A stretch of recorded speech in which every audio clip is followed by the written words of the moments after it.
Alright! Good morning Pilipinas and good morning world! At sa ating mga kababayang OFW at mga kababayan natin na nandyan sa Pilipinas na walang sawang sumuporta dito sa ating programa, thank you so much at mabuhay po tayong lahat hanggat gusto natin. Well, anyways, tuloy-tuloy po tayo sa tagabalita dito ng mga tamang balita at sagutin ang maling information na ipapakalat ng mga fake news peddlers ng mga anti-Marcos, lalo na doon galing po sa mga fentanyl na mga vlogger bagabayan. Yes, dapat silang sagutin. Bakit? Kasi pagkaayan natin sila na lagi pong naninira araw-araw kay PBBM sa Marcos sa may session sa katakala bagabayan, akala mga paninira ay totoo yan sa mata ng ibang tao. So dapat silang sasagutin kasi ang bagong Pilipinas, bawal po ang mga sinungaling. At syempre, kasama nyo pa rin si Sir Ivan, ang pinakabulol na vlogger sa balat ng YouTube, bibigay sa inyo ng mga totoo at mga preskong balita na kinukuha natin sa ating kapitbahay na social media. Sa magandang buhay sa ating lahat mga kababayan and happy Friday sa ating lahat. Okay, so before tayo mag-start mga kababayan, well syempre, as usual, i-check more natin kung sino yung mga nakapasok sa ating top 5 commenters doon sa ating last vlog. At nandito sa listahan ang nanguna po si Rebel Ferrer Official. Meron siyang 107 lahat ng mga comments. Nandiyan po si Lerma Sondita, meron siyang 49 na mga comments. Ana Cordoba, meron siyang 32 na mga comments. Geraldine Kino, meron siyang 17 na mga comments. And Shani, meron siyang 16 lahat ng mga comments. So thank you so much po sa ating top 5 commenters. At syempre pasalamatan rin po natin ang ating pong mga viewers na lagi pong nagla-like, lagi pong nagsishares ng ating mga videos. At thank you so much. And also mga kababayan ko, syempre pasalamatan rin po natin ang ating pong mga silent viewer dito sa ating channel. Thank you so much. And also, i-greet po natin po mga channel members. Nandyan si Pusong Inami, Barbara Butler, Maricres, Katita Dar, Cosmo Defender, Susan Torres, Eva Ponsalan, Edmond Casteliejo, Gold Digger, Samuel Membrado, and Via Vivar. Siyempre, i-greet natin ang happy birthday ang lahat ng mga viewers na nag-celebrate ng kanilang birthday ngayong araw. Happy birthday! I-greet po natin, shoutout po sa ating mga Suki, ating po mga early birds at lagi pong naunguna sa pag-comment sa baba sa ating comment section. Nandyan sila si Maria Midasiplon, Flaviana Abela, Noni Betty, Aspernito. Nandiyan po si Lynn Gonzalez, Rales Carlinga, Rose Guevara, May de la Cruz, Edna Cortez, Emmy Mapalad, M. Sarino, Marlene de los Santos, and hi to Maglo. Okay, so kumusta ang lahat mga kababayan? How are you today? Well, of course, I'm hoping po na sana magandang ating gising ng umaga at meron very energetic po na aura katulad po kay Sir Ivan. Siyempre, doon po sa ating mga kababayan po na nagigising pa lang at wala pang energy. Doon rin po sa ating kababayan po na nag-lunch na kasi lunch time na mga kababayan. Don't worry, painitin ko po kaagad inyong mga umaga kasi marami mong mga baon po na mga pasabog sa Sir Ivan. Marami mong mga baon po na mga balita sa Sir Ivan at siyempre, hindi natin kakalimutan. Idilibang natin po ang mga fake news na mga ipinapakal po ng kabilang kampo, mga ginagawang katartaduhan po ng kabilang kampo at dapat natin silang kukurtin araw-araw kasi sila po ay salot ng lipunan mga kababayan. Good morning Pilipinas! Okay, so today po is the second day of month of August 2024 mga kababayan ko. And until now, hindi pa rin po natin nakita itong mga DBS na nalabas po ng pictures or video kung saan na itong si Digong mga kababayan. Diba? I think 5 days na yata, hindi pa rin po natin nakita. Kasi the other day, nakaroon sila dito ng rally mga kababayan. Diba mayroong rally the other day? Nilangaw pa rin po. Hindi lang talaga langaw, binangaw talaga mga kababayan. Talagang binangaw. Ang nakita natin doon, ito pong si Basti lang mga kababayan. So si Digong, hindi pa rin po nagpaparamdam. And I'm thinking, may chori, mukhang ating prediction dito mga kababayan, totoo talaga. Si Digong wala na po dyan sa Davao. Or baka, kasama po kay Kibuloy, nagtago na. Kasi lagi lang sinasabi mga kababayan ko, di ba? 'Di ba how many days na nasabi nila na fake news tayo? Kasi daw tungkol ito po sa usapin ng ICC. Kasi nga sinabi po ni BBM na hindi po niya papasukin po, not hindi po papasukin, pero hindi po niya susuportaan ang ICC kung sakali pong papasok sa Pilipinas at magkaroon sila dito po ng interview or mag-imbestiga mga kababayan, 'di ba? Then after that, naglabas din po ng pahayag ito pong si Soljen Guevara na hindi nila pipigilan po yung ICC at saka yung Interpol kung papasok po sa Pilipinas. So after po sa kanilang mga pahayag, ay syempre ipakalat natin kaagad yan at sabi natin dito na malamang sa malamang nandyan na po yung ICC sa Pilipinas o nandyan na rin po yung Interpol dyan sa Pilipinas. Kasi nga 'di ba may nakita ho tayong isang Amerikanong nakasuot po ng NBI na uniform mga kababayan, 'di ba? Tapos sabi na fake news daw si Sir Ivan. Kung fake news si Sir Ivan, bakit nag-iyakan ngayon ang inyong mga kaalyado? Bakit nag-iyangat ngayon ito pong si Roque, ito pong mga host po ng SMNI, 'di ba yung mga vlogger po ng kabilang kampo ng mga gonggong, bakit sila nag-ingay ngayon? Bakit sila umiyak ngayon? Kung fake news si Sir Ivan, bakit sila mapiktuhan? Hanggang sa meron pong lumabas po na balita kasi meron pong pahayag rin po si SOJ Remulla Makabayan, 'di ba? Siya nga pala the other day, ito kasing si Botanding, meron siyang paparinig na naman po. Meron siyang pinaparinggan. 'Di ba? Alam ho natin na isa siya po dito po sa napakana na napalabas po ng video ni PBM yung pinagpestahan po ng kabilang kampo na mga curious po na mga tao, yung pulboronic video po ni PBM. Meron siyang pinost mga kababayan the other day. Sabi niya, mukhang the end is near daw. Mukhang the end is near. So alam po natin, sino po ang kanyang pinapatungkulan dito? Si PBM daw. Mukhang the end is near. Kasi sabi niya, 2 in a month. Meron pa raw isa na pinapalipas din ang SONA mga kababayan. Ang ibig sabihin, meron pa daw ibang video mga kababayan. Saka narinig ko yan doon po sa top correlation, sabi nila na 5 daw lahat mga kababayan ang video po ni PBM. 5 daw? Tapos ano bang epekto? Kahit ilang pa mga pulboronic video po na kanilang ipapalabas po dyan sa social media, sa publiko, wala pa rin po yung epekto. The same pa rin po yan mga kababayan, di ba? Yung kanilang first nila na wave, ang first wave nila na pulboronic video daw, yung una pa, di ba? Yung hindi pa po yung sa SONA, yung last year mga kababayan, di ba? Meron sa sinabi po na pulboronic video. And secondly, ito rin po, yung before sa SONA or during po sa SONA. May epekto ba? Natanggal ba sa pwesto si PBM? Di ba hanggang ngayon presidente pa rin? Nakakatawa naman Hanggang ngayon presidente pa rin po si PBM. Kaya meron silang ipinalabas na meron daw iba pa mga pulboronic video mga kababayan. Alam nyo ba? Meron po silang iba po na plano. Meron daw skandal si Felisa Makabayan. Meron ng skandal. Aside pa daw sa pulboronic video daw ni PBM, meron daw isang skandal na parang threesome yata ang tawag na nun. Ipakita natin yan mamaya. Meron sila mga kababayan, magunggong talaga Kahit ano lang ang kanilang ipapalabas dito, yung mga paninira, yung mga fake news, alam naman natin na fake news, di ba? Fake news po ang kanilang mga plano. Wala namang iba kasi ang gusto nila talaga dito, nasisiraan po si PBM. Ang gusto nila, marami po silang mauto mga kababayan. Maraming mauto, ilan naman sila Doon nga sa kanilang rally mga kababayan, hindi ka umabot ng 50. 50 or probably mas 40.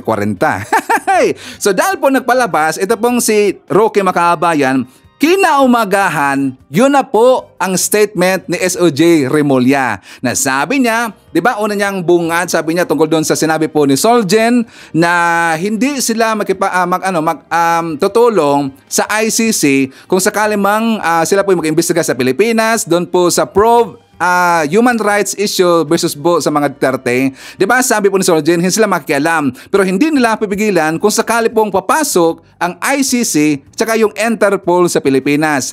Yan rin po ang sinabi ni SOJ Remulla. Sila po ngayon ay nagkagulo mga kababayan. For more details, let's watch this. Hindi raw trabaho ng pamahalaan ng Pilipinas na harangin ang international police na papasok sa bansa sakaling ipatupad nito ang warrant of arrest na ilalabas ng International Criminal Court laban sa grupo ni dating Pangulong Rodrigo Duterte. Ayon kay Justice Secretary Jesus Crispin Remulla, nirerespeto ng DOJ ang Interpol dahil kasapi rin dito ang Pilipinas. Kaya't kung humingi ng tulong ang ICC sa kanila para magpatupad ng arrest warrant, hindi nila ito pipigilan. Pero aminadong opisyal na pag-aaralan pa nilang mabuti ang kanilang mahakbang kapag dumating na ang araw na yun. Kinumpirma rin ng DOJ na may natanggap ang Pilipinas na dokumento mula sa ICC kung saan humihingi sila ng tulong para makapanayamang 5 individual kaugnay sa drug war ng dating administrasyon. Tumanggi naman ang kalihim na isapubliko ang pagkakakilanlan ng nasabing mga individual. Matatandaan kamakailan, naglabas ang dokumento si dating Senador Antonio Trillanes IV na nagsasaad na itinuturing ng sospek sa pagpatay sa ilang sangkot sa droga, sina Senador Ronald De La Rosa, dating PNP Chief Oscar Albayalde at iba pa. O, sino ngayon ang fake news? Sabi lang, wala daw Interpol sa Pilipinas, mga kababayan. Sabi lang, bawal daw yung Interpol sa Pilipinas kasi hindi daw kabilang. Tingnan nyo, membro po tayo po ng Interpol. At ang pangit talaga, napipigilan po yung Interpol, mga kababayan. Napakapangit niyan kasi nga kung sakali na tayo po hingi po ng pabor sa Interpol, kung sakali in the future, may kailangan po na ipapa-post po sa red notice nila or sa blue notice nila. Diba? Kasi meron pong kriminal na hinahanap po yung Pilipinas at saka nagtago po sa ibang lugar. So kailangan natin po ng Interpol. Tapos pipigilan natin kapag pumunta po sa Pilipinas. So tama ang ating theory dito. Yung nakita po na isang Amerikanong nakasuot po ng NBI, yun si Colonel Paul Makabayan. Yun po'y malamang sa malamang kasama ho yun sa ICC or baka siya po ay CIA Makabayan, di ba? Or baka Interpol eh. So dito nga kaya nga nakagulo yung Davao ngayon. Marami silang mga pautot Makabayan. Ginamit na lang po nila yung mga bayaran nila ng mga vlogger doon po sa SMNI. Nakatawa talaga eh. Ngayon, tungkol po dito sa nangyari, di ba meron pong press conference kahapon yung Congress mga kababayan. Yung sa Kamara, sila po si Suarez, kung saan na okay lang daw sa kanila na kukuha po ng information, dokumento, yung mga public documents po tungkol dito po sa findings, informations po na nangyari, na yung nangyari po na probe doon po sa Kamara, di ba nagkaroon po ng probe? Versus po sa mga Duterte, yun po ay human rights mga kababayan. So yung mga findings doon, mga testament po ng mga biktima sa EJK mga kababayan ko, okay lang daw ng taga-kamara ng Kongreso na kukuha po ng information, dokumento, public informations ang ICC prosecutor. So walang problema sa kanila at hindi nila pipigilan mga kababayan. Kasi yung nangyari pong hearing doon po sa EJK, public naman ho yun. So walang problema. At ang pangit talaga, napipigilan po natin po yung ICC. At ang pangit talaga, napipigilan po natin po yung Interpol. Ngayon, may kapakita ko sa inyo. Kasi ito pong mga gunggong na to, dahil nga naalam na po nila na nagsabi na po o nalabas na po ng statement ito pong si SOJ Remulla mga kababayan ko. So biglang nagpanik ngayon ito pong si Butanding, si Rookie mga kababayan. Una niyang post kasi nga bakit ko nasabi siya po nagpanik? Kasi nga, yung una niyang post mga kababayan ko, di ba, paisa-isa lang ho yan. Ngayon, dahil nga napalabas po ng statement itong si Remulla, 4 bigla kanyang post mga kababayan. Tsaka yung interval na time is only 25 minutes, 30 minutes. Meron kagad po ng mga post. Una niyang post mga kababayan, after po sa pahayag po ni SOJ Remulla, sabi niya, breaking news! DOJ announces just a while ago that the Philippine authorities will not prevent the Interpol implementation of arrest warrants versus FPRRD and his co-accused in the ICC. Sabi niya, this is a blatant disregard daw of our national sovereignty and independence. This Marcos Jr. government is terrible. Terrible daw ang Marcos Jr. na ang Marcos admin makabayan. Terrible daw. Para sa kanila, terrible. Kasi hindi pumabor sa kanila mga kababayan. Alam ka naman, hayaan lang po. Merong isang akusado o meron talagang isang guilty na tao na kung saan hayaan lang sa human rights pa mga kababayan, EJK. Tingnan niyo po yung si Digong, pag po ni Digong, ilang ba lahat na namatay po ng mga biktima po ng EJK? 32,000. Di ba ang dami niyan mga kababayan? Sobrang dami yan, 32,000 po namatay at karamihan dyan ay mga inosente po. Tapos hayaan lang. So and after that, nagpalabas po siya ng kanyang post mga kababayan. Sabi niya, wala pong pulis ang Interpol daw. They will rely on the PNP or the NBI. So mga Pinoy, nakapulisan, arestuhin nyo ba si FPRD sa bisa ng dayuhan na warrant?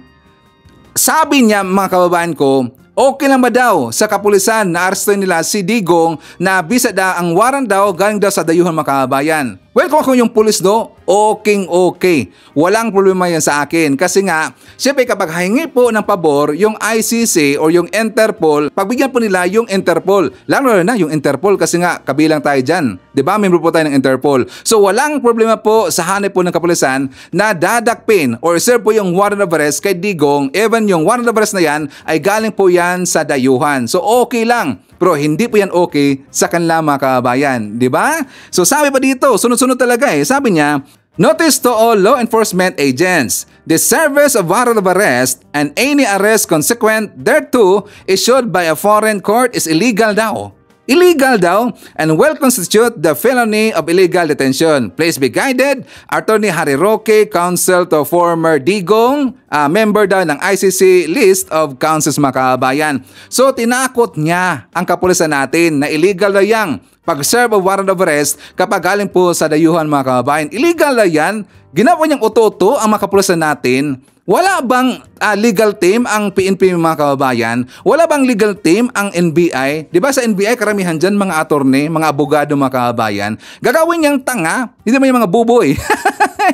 Tinatakot niya, illegal daw yan. So ngayon, syempre, follow up kagad ito pong kailang mga vlogger. Tingnan nyo, kung sasabihin dito po ng mga alipuris po ni Digong, mga nauto po ng kabilang kampo na fake news si Sir Ivan. Kung fake news si Sir Ivan, bakit nagpanic yung mga vlogger ninyo? Diba? Tapos ngayon, nakakatawa kasi dito, kasi ito pong si Master Judea makabayan. Di ba kalala ba natin si Master Judea? Yung kasamaan doon doon po sa Seminay, kasama nila ni Banat Bay, nila ni Dada, si Didi nga pala, sila si Oni yata yon, sila si Banat Bay. Ito pong si Master Judea, pero kasama na po lang mga kababayan na host doon sa Seminay. So ngayon, dahil po na naramdaman na nila na nandiyan na po yung Interpol, papasok na po yung ICC sa Pilipinas para po i-serve po yung warrant of arrest.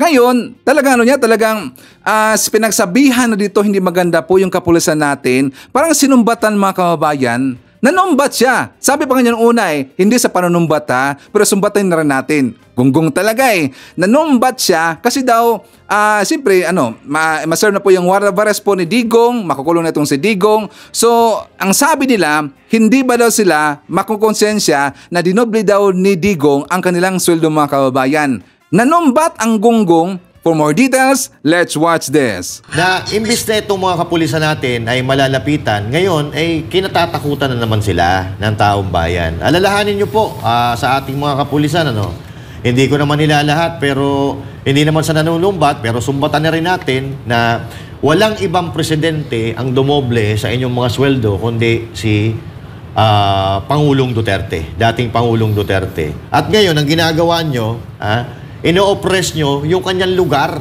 Wala na ho ba talagang natitirang hiya dyan sa ating sa ating mukha? Wala na po ba talaga tayong konsensya?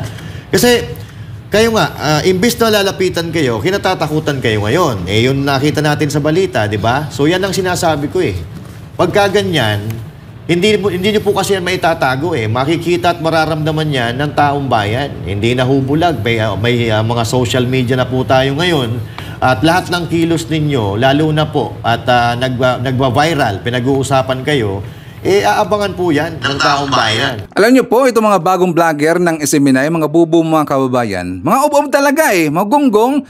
Unang sabi niya, diba sabi niya, supposed to be daw itong kapulisan natin ay lalapitan. Pero ngayon, kinakatakutan daw ng taong bayan. Kinakatakutan ng taong bayan. Ang natakot na po dito sa kapulisan natin, syempre yung mga kriminal, yung pinuprotektahan nila po na kriminal, at saka yung mga supporter po ng kriminal. hindi na daw malalapitan yung mga pulis makabayan. Wala dang hiya, hindi ba daw mahiya ang kapulisan natin? Kasi daw si Digong, alam naman natin po si Digong, talagang siya po yung mastermind dito at saka handa na po ang kanyang warrant of arrest mga kababayan. So sabi niya, hindi ba daw mahiya ang kapulisan natin? Kasi si Digong daw ang nagdoble ng kanilang sweldo. One question, sa tingin ba natin, sa isipan niya, hindi na po ipapatupad po ang kanilang tungkulin bilang pulis kapag dinoble nga pala ng isang kriminal yung kanilang sweldo makabayan? Diba? Gets ba natin? Gusto nila na sunusunuran lang kay Digong kasi nga sabi niya na dinoble daw ni Digong ang kanilang sweldo po ng kapulisan natin. Gusto na sunusunuran kay Digong. Gusto nila sunusunuran po sa mga Duterte o sunusunuran po dito kay Quiboloy. Yan lang po natin magunggong na yan. Diba? Sila po yung kriminal, si Quiboloy, wanted o yan. Hindi po i-serve po yung warrant of arrest kasi dinoble po ang sweldo ng kapulisan natin.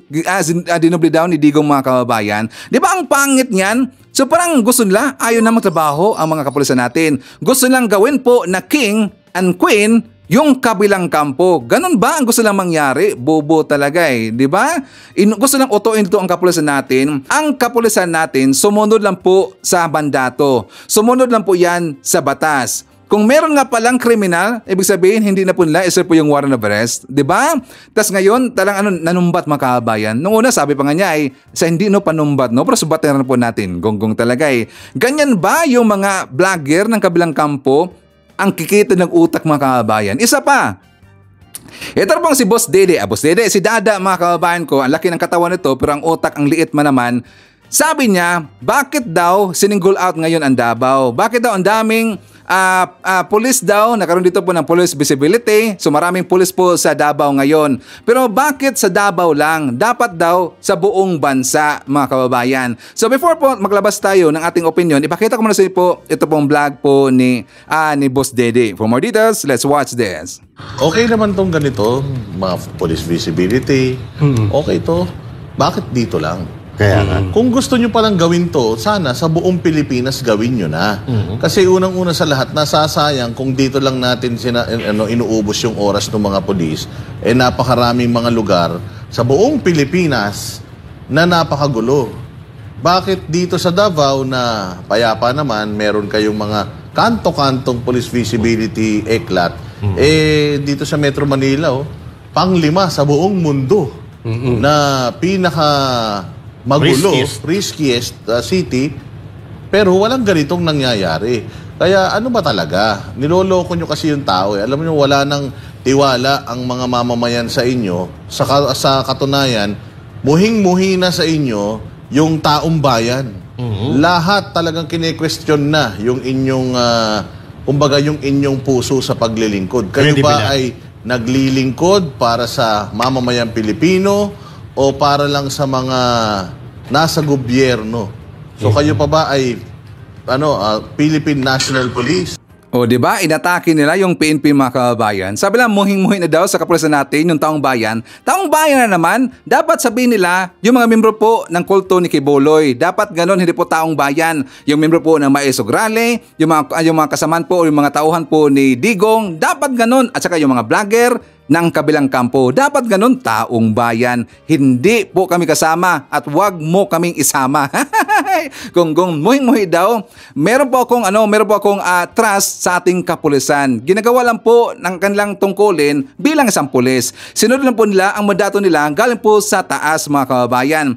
Tas nga sabi niya, bakit daw nagkaroon po ng visibility ng papulisan natin dyan sa PNP dyan po sa Davao City? Of course, hindi ba napakaisip pong sagutin yan mga kababayan? Nandyan po ang isang wanted. Di ba maraming wanted dyan sa Davao nagtago? Nandyan po, nasaan na si Quiboloy ngayon? Di ba nagtatago? Tas hindi ba kailangan lagyan po ng police visibility? Sabi niya, bakit sa Davao lang? Bakit hindi po sa ibang lugar mga kababayan? How about daw, lagyan rin daw ang ibang lugar? Ang ibang lugar, nandun rin po ang kapulisan. Lahat ng lugar, meron pong police. Meron pong police visibility. Na-focus lang kasi sa balita ang Davao kasi nga merong wanted dyan, si Quiboloy. Kaya nasabi nila na single out daw yung Davao mga kababayan. And one thing, sinabi na po niya, Bakit daw nilagyan ng bakit daw nagkaroon po dito ng visibility ang pulis diyan sa Davao? Samantalang mapayapa daw sila mga kababayan. Mapayapa daw ang Davao. Mapayapa ba talaga? Hindi ba niya gunggong ba to? Pagkakala niya hindi natin alam na every week meron pong nangyari na kaso na rape mga kababayan. 'Di ba? Meron pong rape case. Simula pa ho yan noon. Sa pamamahala po yan ni Digong hanggang naupo po itong si Sara hanggang ngayon po dito kay Baste. Marami pong kaso na rape mga kababayan. Ipakita ho natin yan. Aksyonan daw ng lokal na pamahalaan ng Davao City ang mataas na insidente ng rape sa lungsod.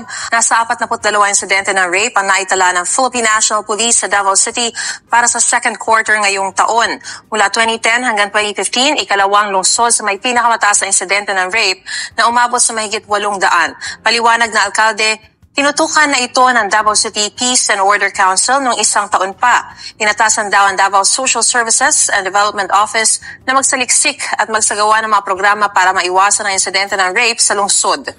Tingnan nyo sa balita, second most rape cases ang Davao. Second sa buong Pilipinas. Ibig sabihin, ang daming manyakis dyan. Kasi nga, manyakis si Digong manyakis po yung si Kebs. Marami pong manyakis mga kababayan. So, every week, ayon po sa balita narinig ko until today, sa pamahala po ni Baste mga kababayan, 2 rape cases every week. Kaya nga tinanggal yung 19 po na mga yung office commander officers mga kababayan. Station commanders nga pala, yung 19 station commanders pinull out sila tas pinalitan ng iba mga kababayan. Kasi yung kaso sa rape diyan sa Davao hindi kasi natugunan. Lalo na yung kaso po sa drogas. Nandyan po naghasik mga kababayan. Pero ang lagi lang ipinapa-highlight yung ibang lugar daw. Pero ito pong napaka-risky na lugar. Pinakamarami pong kaso ng drogas, tsaka pangmalakihan pa yan 'di ba? Pangbultuhan pa yan, bultuhan na yan. Nandyan po sa Davao mga kababayan. So tama lang talaga. Nilagyan po ng pulis, maraming pulis ang Davao kasi marami pong mga tarantado dyan mga kababayan. Pero yan po ay pilit nilang pinagtatakpan. So mga kababayan ko, ano bang masasabi ninyo? Doon po sa dalawang pahayag ng gunggong na yon, yung mga dalawang vlogger na yon, na tungkol nga dito sa taong bayan daw, natatakot na dito po sa kapulisan natin at hindi daw nagtitiwala at kinamuhian daw ng taong bayan ang kapulisan natin. Dahil nagkaroon po ng police visibility doon sa Davao. What do you think? Please comment sa baba at babasahin niyo mamaya ni Sir Ivan. Okay? So, before tayo mag-jump po sa next topic, i-share muna natin. Nandyan po si Maria Cristina Manimbao, Sarah Bertman Vlog, Nonay Florin Hills, May de la Cruz, Teresita Abubo, Hey Daras, nandiyan po si Lilian Lalyabing, Lenda Lim, Gemma Camarines, nandiyan po si Susana Alejandro Pasion, Rocky V, Antonio Payos, Estela Libagen, Severino Calob, and hi to Elizabeth Abela. Okay, so mga kababayan ko, siya nga pala, ibang usapin muna tayo. Sino bang nakita kahapon sa Olympic mga kababayan? Yung sa boxing sa female category, sila nakita nun. Yung yung Algerian versus Italia mga kababayan na babae. Di ba? Very, very disgrace talaga. Anong nangyari sa Ivan? Alam nyo, talagang naawa ako doon sa Italiana na babae mga kababayan. Kasi ang kanyang kalaban, lalaki. Lalaki ho yun. Yung si Algerian na si Khalif, lalaki ho yung makabayan. Pero babae tingnan. Pero siya po ay lalaki talaga. Biologically, lalaki. Isang male. Tapos versus isang babae. Ano bang laban sa babae mga kababayan sa boxing? Alam nyo po, natapos po yung boxing nila in just 45 seconds. Isipin yan, 45 seconds natapos po yung boxing. Siyempre wala siyang laban doon kasi nga malakas po yung lalaki. Iba po yung lakas ng lalaki kaysa sa babae mga kababayan. Tapos pinaglaban silang dalawa. So yun talaga ay napaka-unfair. So kawawa talaga eh. 'Di ba siya anong pangalan ng mga kababayan? Si Angela Carini. Angela Carini po, isa po siyang Italiana po na boxer. Umiyak nga eh. Doon nga sa kanyang interview mga kababayan, talagang umiyak siya eh. Kasi nga, siyempre, ilang years siya na nag-practice po para po sa event na yan. Tapos ganun lang nangyari. Napaka-disgrace talaga, napaka-unfair talaga. Lalaki yung kalaban mo. So, 2 times ngayon na talagang binatikos po yung Olympic mga kababayan. So, yung una, yung pong kanilang intro na kung saan yung opening po sa Olympic, na kung saan yung Last Supper, and yung nirecreate nila, tawag dito po mga kababayan, yung nirecreate nila, pinortray nila yung Last Supper na kung saan yung mga LGBTQ po na mga membro ang gumawa noon, which is napaka-controversial kasi yun po ay pag-atake ho yun sa Christian world. So, yung video na yun, tinanggal po sa Olympic. Ito na naman po, lalaki versus babae po na boxing. Talagang katarataduhan eh. So anyways, before tayo magbalik po doon sa mga ibang issue makahaban ko, sa init na issue sa yung mga paninira pong kabilang kampo, pag-usapan natin po yung good news. My good news. Lagi pong sinasabi po ng kabilang kampo na marami na lang natakot ngayon at nag-pull out daw na mga investment yung mga investors sa Pilipinas mga kababayan. Di ba yan po ang lagi lang pananakot? Ang kailang black propaganda. Hanggang nasabi po ng mga business tycoons na maganda po talaga mag-invest sa Pilipinas. Yung panahon ngayon, sa pamumuno po ni BBM, maganda po ang climate sa mga investors dyan sa Pilipinas. So marami pong nakarinig noon mga kababayan at alam rin po ng ibang lugar, mga investors na darang katiwala-tiwala po itong si PBM kasi siya po yung ating presidente ngayon mga kababayan.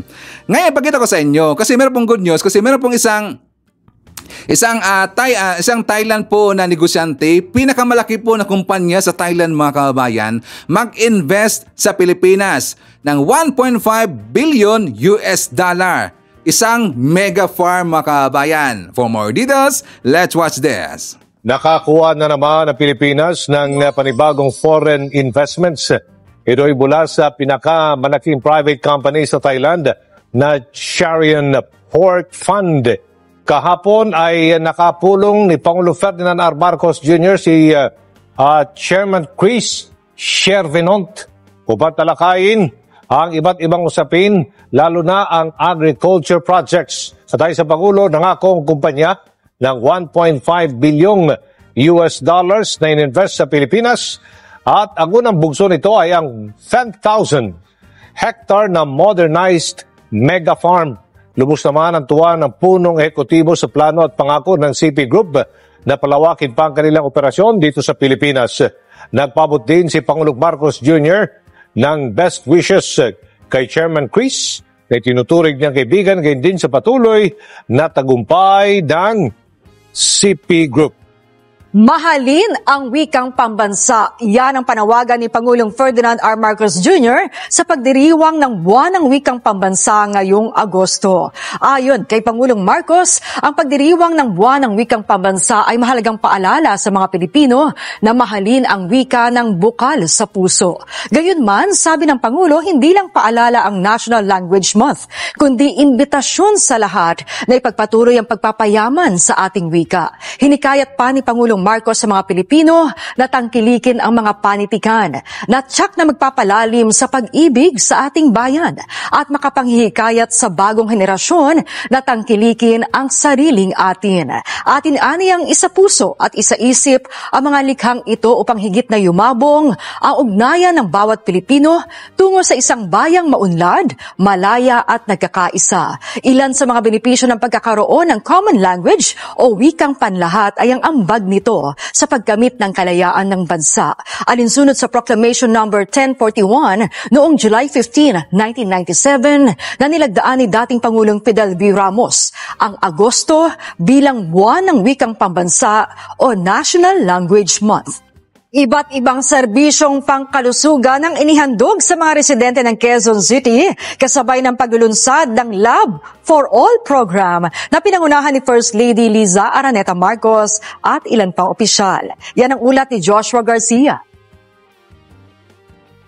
Libo-libong pasyente ang inaasahang makikinabang sa Love for All, laboratorio, konsulta at gamot para sa lahat na inilunsad ngayong araw sa Quezon City. Maliban sa mga booth na meron ngayon para sa libreng check-up, laboratory tests at iba pa sa Quezon City Hall, mayroon din libreng gamot na ipinamimigay sa mga tao. Ang nasabing aktibidad ay pinangunahan ni First Lady Liza Araneta Marcos kasama si Mayor Joy Belmonte. Sa kanyang talumpati, taus-puso nagpasalamat ang unang ginang sa tulong na kanilang natatanggap kapwa mula sa pampubliko at pribadong sektor para mas mapaganda pa ang nasabing proyekto. Itong programa na to na Love for All, it's a way for us to show our love for the Filipino people. Small time lang to ang program na to, but with the help of everybody, little by little, gumaganda at nagiging as efektido. I want to thank all the public and private partners who are here to help us. Thank you for making us be of service to you. Sama-sama tayo babangon muli para sa bagong Pilipinas. Kasama rin sa mga dumalo ang ilang kalihim mula sa iba't ibang ahensya ng pamahalaan, gaya ni DSWD Secretary Rex Gatchalian, DILG Secretary Benhar Abalos Jr., Health Secretary Ted Herbosa, CHED Chairman Popoy de Vera, at DMW Secretary Hans Leo Kakdak. Samantala, maliban sa lungsod ng Quezon, matatandaan na inilunsad rin ang Lab for All project sa Mandaluyong City, maging sa malalayong lugar, gaya sa Bacolod City at Sorsogon. Ito lamang nakaraang buwan ng Hunyo at Hulyo ngayong taon. Miyembro na ng SSS ang nasa 50,000 angkas riders. Ito'y matapos lumagda ng kasunduan ng angkas at SSS para sa dagdag benepisyo ng mga rider. Yan ang ulat ni Benji Dorango. 3 taon ng angkas rider ang single mom na si Bernadette. Mahirap daw ang buhay pero sa tulong ng pagiging isang motorcycle taxi rider, naitaguyod niya ang kanyang 9 na anak. Hawak namin yung oras, may time kami for my kids, and yung sakita talaga namin is talagang nagiging consistent na. Pero ngayong araw, nagbukas ang pagkakataon para kay Bernadette para sa isang secured na hinaharap. Yung mga lahat ng bikers po namin na magagaling nandito po sa SSS ngayon. At kung nahirapan ka mag-book ng angkas kaninang umaga sa NCR, nandito kasi sa SSS Head Office sa Quezon City ang karamihan sa kanila. Ngayong araw din kasi nagkasundo ang SSS at ng Angkas Motorcycle Taxi na gawing miyembro na ang mga angkas riders sa Metro Manila, Metro Cebu at Cagayan de Oro. Kaya si Bernadette tuwang-tuwa. At malaking tulong talaga sa amin, hindi lang sa akin, also sa mga anak ko. 570 pesos ang pinakamababang hulog nila kada buwan. Tulad ng karaniwang miyembro, may naghihintay na sa kanilang benepisyo tulad ng maternity, disability, retirement, funeral at death benefits. Pwede na rin maka-avail ang mga rider ng salary at calamity loans. Sobrang laking ginhawa to para sa mga kagulong natin, no? We've been at this for 8 years. Talagang tuloy-tuloy lang pong advokasya natin na gawin silang formal na part ng ekonomiya. Nasa 50,000 ang bilang ng mga angkas rider na maituturing na ngayong bahagi ng formal sector. Hinahanda niya po yung kinabukasan ng mga riders niya na napaka-importante po ito sa inyo. Pati kayo po dapat mag-miyembro talaga kayo ng SSS.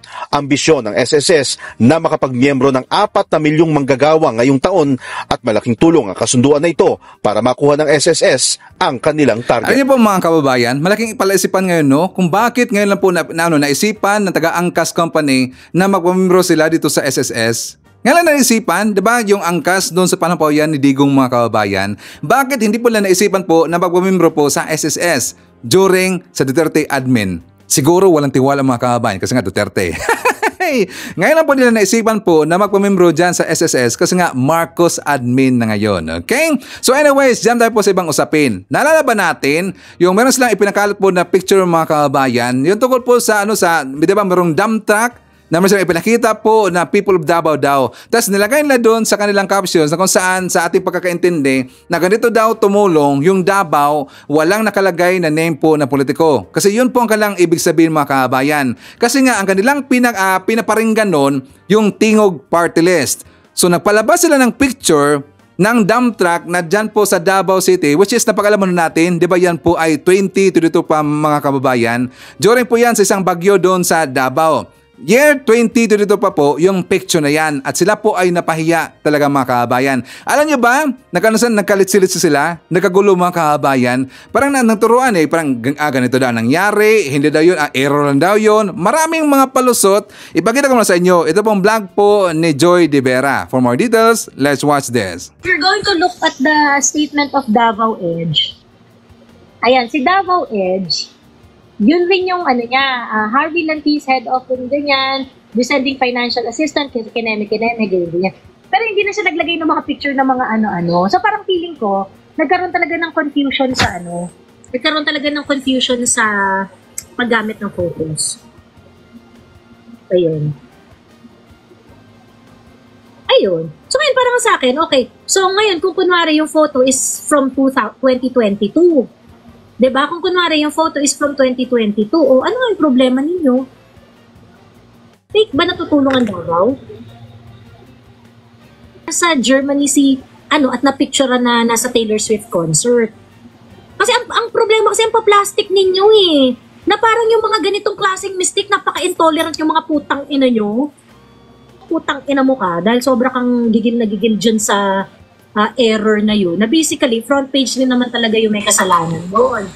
Ganyan po ang kalang vlogger mga kababayan. Ganon po ang bunganga po ng kalang vlogger. Kung ano po ang kalang poon, ganun po ang kalang mga vlogger. Magugong talaga So ngayon, nagsisihan na. Sabi, ang palusot niya, kung ano daw, kung 2022 daw yung picture na yung mga kababayan. Fake naman daw na tumulong daw yung Davao. Ang ibig sabihin, ang point naman kasi dito, bakit sila napalabas po ng luma na picture? Samantala yung picture po ng Team Party List, yung pong sa pagtulong po sa Bagyong Karina, sa mga nasalanta po sa Bagyong Karina, recent date kasi yun, 2024 yun. Tapos gusto mo, versus doon sa 2022, doon sa Davao mga kababayan, ang palusot niya, okay lang daw yan. Okay lang pala sa kanya, magpalabas po ng fake news mga kababayan. Diba? Kahit isang picture po na fake news, malaking epekto na ho yan. Malaki na po yung damage po na mga gawa po sa taong bayan. Ang fake news na isa, kapag yan po ang mag-viral, kumalat yan, malaking damage po yan sa social media, sa kaalaman po ng taong bayan. Kasi gusto lang utuin mga kababayan. Dahil nga sila po ay nabuking dito, di nagtuturoan na, nagpalusot na, naglinisan na, kanya-kanyang linis po sa kanilang mga katarantanuhan. Ganon kasi ang mga fake news peddlers. Ganon kasi ang mga DBS na mga vlogger, mga fake news mga kababayan. Gungong talaga So eto na. Dahil nga hindi po umepekto ang kanilang pulburon video makahabayan ko. Kasi diba yung first wave nila last year, hindi umepekto. Hanggang second wave nila, ito pong sa during posisyonan ni PBM, wala pa rin pong epekto. Presidente pa rin po si PBM. Meron din silang third wave mga kababayan. Aside pa ho doon meron daw mga bala pa sila na ibang video daw ni PBM na pulburon video, which is EI pa rin po. Meron silang ipapalabas. Isa dang sundutan na video. Sundutan na video, threesome, tsaka involved si F. Elisa makahabayan. Diba alam ho natin kung sino po ang kanilang tinatawag po na butod? Alam ho natin yan, wala pong iba kundi si F. Elisa. So ito po ang kanilang post mga kababayan. Sabi dito, pag hindi na trigger ang mga tao sa lalabas pang pulburon video daw, ilalabas na nila ang sundutan, skandal daw ni Butod para kabog daw mga kababayan. So yan po kanang plano ngayon. Gagawa lang po sila ng video po na EI na naganunan daw si F. Elisa. Tapos ang second po dito na post po ni Political Witch Boy, di ba alam mo natin po si Political Witch Boy. Ito pong account na to, account ito ni Hitad mga kababayan. Yes, Political Witch Boy. Ang pagkakala ko noon, ito pong si James Smith yata yon ang name yon. Pagkakala ko siya po yung may-ari nitong mga kababayan. Until sinabi niya, ito daw si Hitad ang may-ari po ng Political Witch Boy. Sabi niya, magkano ba yang skandal daw ni Butod? Magpapag-GoFundMe na ako para mabili na natin yan. Binibinta daw Mapag-GoFundMe, alam ba natin yung GoFundMe? Parang racing mga kababayan, money racing ho yan Diba? Gusto naman mag-uto dito ng pera sa mga OFW. Mang-uto sila ng pera sa mga OFW, hot-hotan nila, bubudolo nila, iskamin nila, para daw pambili po sa video ni F. Elisa daw kasi meron ng video makabayan. Binibinta daw. Diba? Gunggong talaga Ganun po yung mga tao, mga salot ng lipunan. Alam ho natin, wala pong video na ganun na klase. Wala pong video na ganun. Itong si F. Elisa. Napakabait po na tao na yan. Alam mo natin yan. Napakabait po ang asawa ni PBM si F. Elisa. At napakatino po ng kanilang pamilya. Maniniwala ba tayo merong kasundutan si F. Elisa mga kababayan? Gonggong talaga So dapat ang mga tao na to, siya nga pala ako po yung manawagan Manawagan ho ako sa SILG, DILG Secretary po Benhur Abalos, sa NBI, sa PNP. Ano na ang update sa inyong planong pagkakaso? Doon po sa involved po ng mga account, mga tao na napalabas po ng video, yung pulburon video ni PBM. Hindi po kami papayag na walang makakasuhan. Hindi po kami papayag na wala pong mga kulong. Ang mga Marcos supporter, mga lolista, hindi ho yan papayag. So, kakalampagin natin sila makabayan. Kakalampagin natin. Ito pong DILG Secretary si Benhur Abalos, ang NBI, ang PNP. Dapat ipurso ninyo. Huwag niyong hayain na sila po'y ma-free dito. basta-basta na lang sila po magpalabas po ng video at meron silang plano po magpalabas po ng ibang video. 5 daw yan eh. Tas included pa, ito daw ang sundutan video daw ni Efelisa. At yan po hindi dapat palalampasin mga kabayan. Dapat merong makulong, merong magbabayad. Dapat lang kasi ang Marcos supporter, ang mga lolista, hindi ho yan makatulog kapag wala pong mananagot. Okay? Isalmar natin. Nandyan po si Arnel Manangan, Sheila May Garbo, Los Romero. Nandyan po si Gladys Louie, Army Lagaso, Gloria Marquez, Noel Narcida, Jolly Pintor, Dadoy Maranan, nandiyan po si Forife Gumapak, Roslinda, William Esteban Verdugo, Alicia League, Beth Modisto, Caroline Campos, Shimezo LB, and Gemma Sampilo Camarines. Okay, so ipakita ko muna sa inyo ito pong vlog po ni Joshua Corpus mga kababayan ko kasi in-interview niya isa po sa membro po ng One Movement, yung mga Marcos supporter. For more details, let's watch this. Unang-una sa lahat, magandang umaga po sa sambayanang Pilipino at sa kabuuang organisasyon ng One Movement and our alliances. Mula pa noong campaign period ay tuloy-tuloy po yung pagbubuo namin ng organisasyon dahil naniniwala po kami na karapat-dapat suportahan si Pangulong Ferdinand Bongbong Marcos Jr. bilang Pangulo. At kami naman po ay nagtagumpay at nung panahon ng eleksyon ay nakabuo po kami ng more than 500 different sectoral organizations affiliated with One Movement. Siyempre po, hindi po nagtatapos ang ating commitment sa ating Pangulo. Hindi lamang po sa campaign period, kundi po sa kanyang slogan o battle cry na sama-sama po tayong mabangon muli. In other words, hindi lang po sa campaign period, kundi po sa kanyang pamamahala ay dapat po natin siyang samahan. Yan po yung commitment ng One Movement. Kaya after his inauguration as the new President of the Republic of the Philippines, kami po ay nagpatuloy po sa pag-oorganisa. Wala pong tigil, walang humpay. Every Thursday po, except kung may bagyo, ay tuloy-tuloy po yung pag-organize namin sa headquarters at lagi po kami may oath-taking. Minimum 300 at minsan umabot pa ho ng 1,000. At bukod po doon sa regular oath-taking namin every Thursday, meron din po kami sa labas. Kagaya po nito, weekend. So ito po yung mga outdoor activities namin. At marami po kami nakalinyang mga oath-taking sa labas, hindi lang sa headquarters, na naka-schedule na po. So, ang relevance po nito, kami bilang One Movement, ay kami po ay proactive contributing force para sumuporta sa programa ng ating gobyerno to uplift the nation. In other words, meron din po kami mga proyekto at programa na nakalinya po sa vision ng ating mahal na Pangulo. Kaya na-discuss po namin yung 6 socio-economic development programs at kami po bilang One Movement ay parang lumalabas po na mediator, tagapamagitan between the national government, ng proyekto ng ating mahal na Pangulo at ng mga people's organization.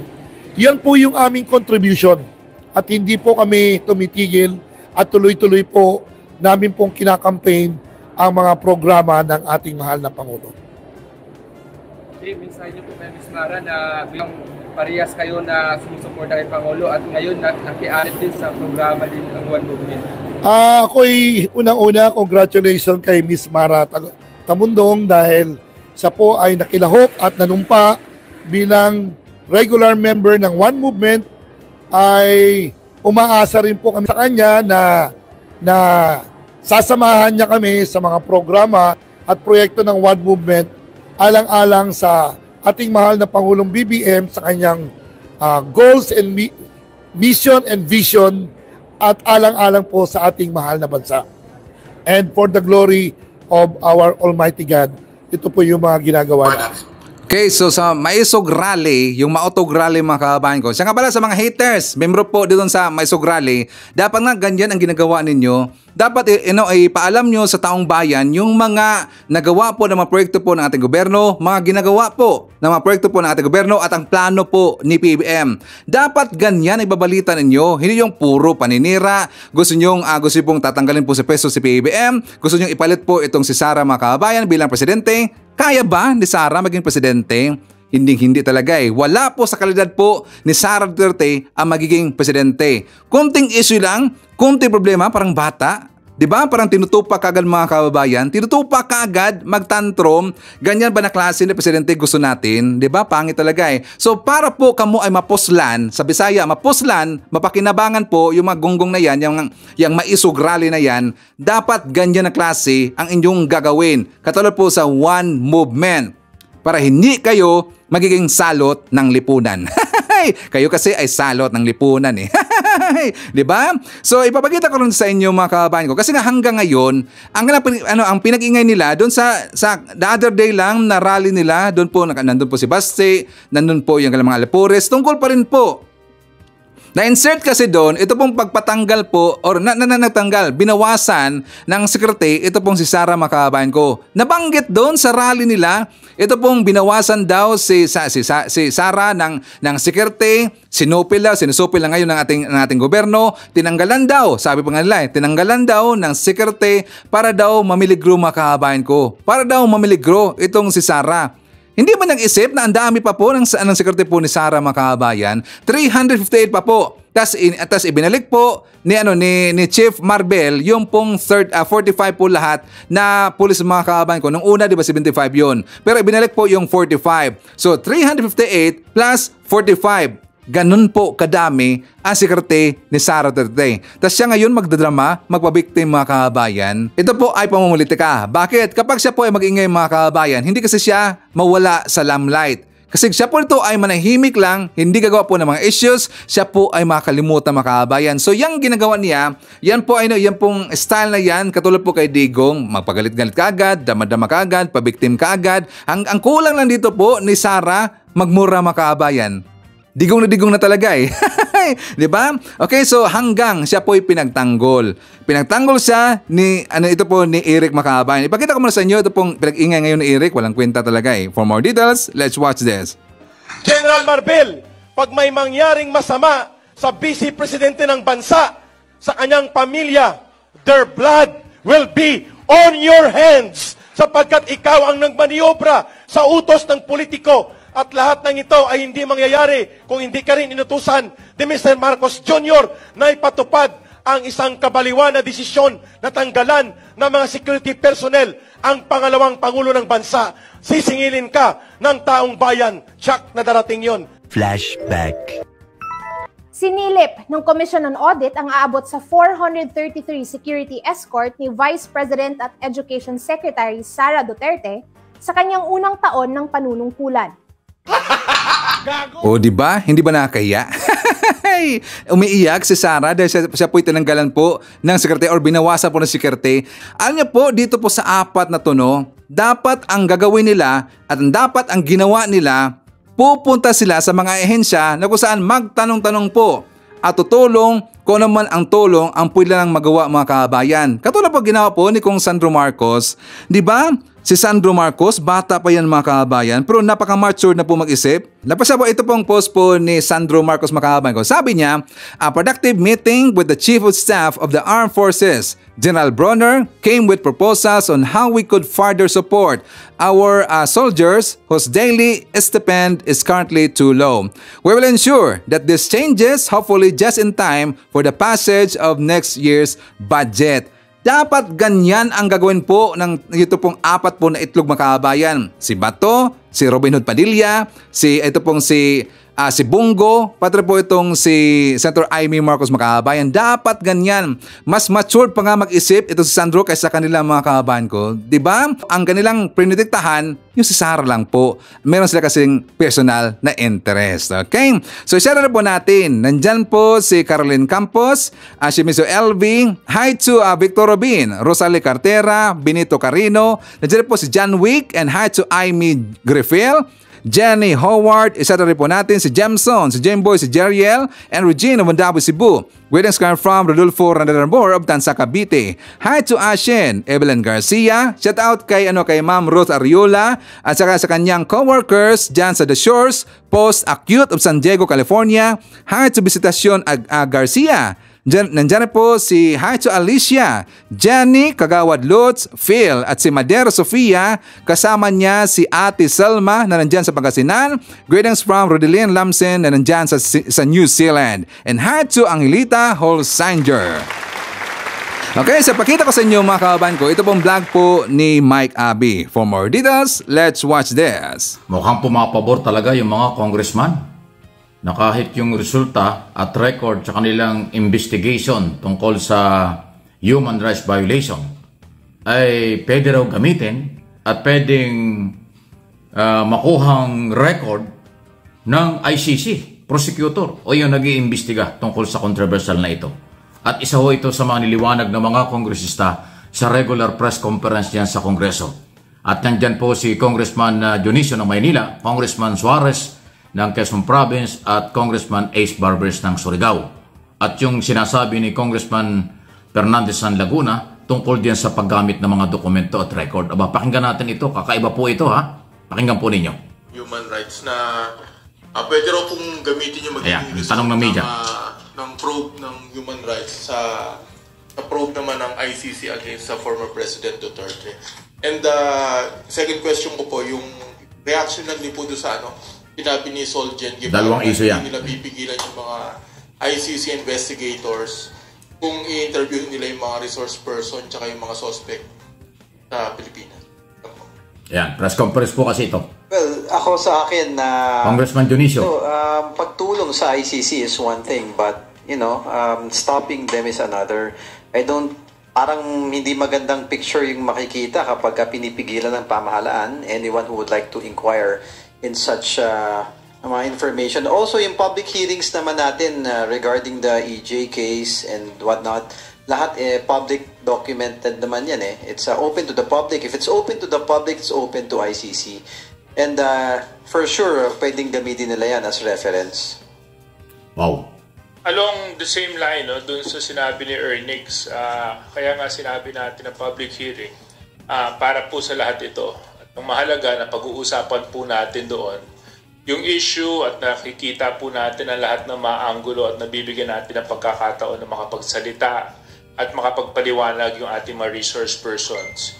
So, I do concur with the position of Congressman Dan Fernandez that it can be used, but not only by the ICC, but anyone for that matter, for as long as it will seem valuable for whatever endeavor they might want to proceed with. Now, with respect dun po sa position ni Solgen Guevara, again, a welcome development. We respect and recognize the position of the Solicitor General on this matter. And on that note, I would like to recognize one of our distinguished and most respected colleagues here in the House of Representatives, the Debonair, Congressman Roberto Ace Barbers. Okay, thank you, DS. After all has been said, yung pinaka-paborito ko yung Debonair. Thank you. And good morning to all our friends in the media. Dashing. Gandang umaga po. Billy, can you kindly... yan, tanong tungkol doon sa sa dokumento, record. Na reaction doon sa sinabi ni Chairman Dan Fernandez na possible na magamit yung result ng investigation ng EJK sa Human Rights Committee sa ICC probe. Saka yung reaction natin po dun sa sinabi ni Solgen Guevara na they will not stop ICC probers daw. Pagka humingi sila, pagka kinausap nila yung mga resource persons at yung mga suspects. Yeah, first dun sa reaction ko dun sa sinabi ni Solgen. Yes, it has been made clear by no less than the President that he will not operate. He will not stop the investigation, but the Philippine government will allow the ICC to conduct their own investigation in the country. Wow. Yun naman ang sinabi rin ni Solgen, supporting the statement made by the President in the previous interviews that he had. Doon naman sa sinabi naman ni Congressman Dan Fernandez, malaking bahagi nung investigation sa EJK ay maaaring magamit ng mga investigators from the ICC if they wish to get a copy of the transcript of the inquiry that the House of Representatives has done. Kasi magagamit din nila yon. They may probably get some points, they may probably get some leads or information that will help them in their investigation. Again, it is a public record and anyone can access this record. Ayun, malinaw. So, malinaw ito. Hindi pala mahirapan yung ICC prosecutor. Hindi pala mahirapan ang mga kinatawan ng International Criminal Court sa kailang pang-imbestiga at ginagawang imbestiga. Kasi investigasyon. Kasi tinuturing nga at totoo naman yan, public record ang lahat ng dokumento, information, sinasabi ng mga testigo ng mga resource person sa public hearing ng Kongreso at Senado yan. Pero sa Kongreso, yan ang sinasabi. Ibibigay nila o pwedeng gamitin na dokumento ay dun po sa mga public hearing ng Congress, antitindi ng langlabasan dyan. Talagang nag-iiyakan pa nga yung mga kamag-anak ng biktima doon sa di umano'y paglabag sa karapatang pantao doon sa Operation Tokhang Double Barrel na nakaraang gobyerno. Wow! So pagkaganyan, tulad ng sinabi ni Guevara, Solicitor General, abogado ng gobyerno, na natapik na rin natin yan, hindi kayang pigilan at hindi pipigilan ng Philippine government ang mga ICC prosecutor. Katunayan, nagpaalam na, nagsabi na. Nakikiusap nga daw po ang ICC prosecutor na tulungan sila ng Philippine government. Ang desisyon ng Philippine government, sa ngayon, hindi nila tutulungan. Pero, hindi sila makipag-coordinate. Pero, hindi nila kayang pigilan. Dahil alam nilang hindi pwedeng pigilan ang ICC. Pagkatapos ngayon na sinasabi ng Kongreso, ay okay lang gamitin ang kailang mga record sa 4 o 5 hearing na yata. Antitindi po nang lumabas doon sa hearing. Sabi ko nga sa inyo, itinuturo ng mga kamag-anak ng biktima ang mga gumawa ng karahasan sa kailang pamilya ng panahon yon. Sa record ng testigo na si Attorney Jokno, 20,300 sa loob ng isang taon, 2016-2017, ang namatay. At mayroong mga individual statement galing sa pamilya, lola, magulang, kapatid ng mga biktima ng mga panahon yon. Ang on record sa committee hearing. Kaya nga inimbitahan ng komite sa Kongreso si dating Pangulong Duterte at now Senador Bato de la Rosa na mag-attend sa hearing para mapakinggan ang kailang side. Hindi naman dumarating, hindi sumisipot. Si De Lima po ay inimbitahan, dumating na at matindi ang sinasabi. Ano ba sinasabi ni De Lima? Ang mastermind ay ang dating Pangulong Duterte. Wow! So ayan po, kung pagkaganyan, sabi ng Kongreso, open ang dokumento, pwedeng gamitin ng ICC. Sabi ng Malacanang, kahit tumingin na request, hindi na tutulungan, pero hindi nila kayang pigilan at hindi nila pipigilan. Ayan ito. So ibig sabihin, ayan na nga, mananagot ang mga dapat managot. At katunayan, meron na nga 5 opisyal na madating general, dating PNP chief, dating kasalukuyang senador at iba pa.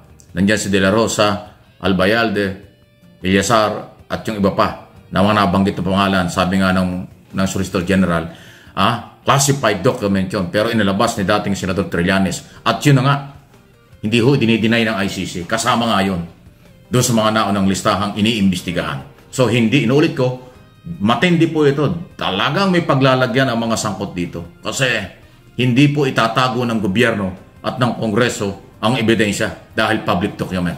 Mananagot. Nako, eto na, abang talaga. Okay, so yan po ating manakal na mga balita ngayong araw. Kung nakaabot ka po sa portion na to, sana nakapag-like na ho tayo. Libre pa mag-share, libre din na mag-subscribe. Again, maraming salamat sa mga viewers na hindi nag-skip ng ating mga commercials. Thank you so much. At before natin tatapusin ang ating programa ngayong araw, sana sabayan nyo si Sir Ivan para sa ating live messaging prayer. Mahal na Panginoon, Ikaw ang aking lakas, aking pag-asa at aking kagalakan. Kailangan po kita sa lahat ng oras.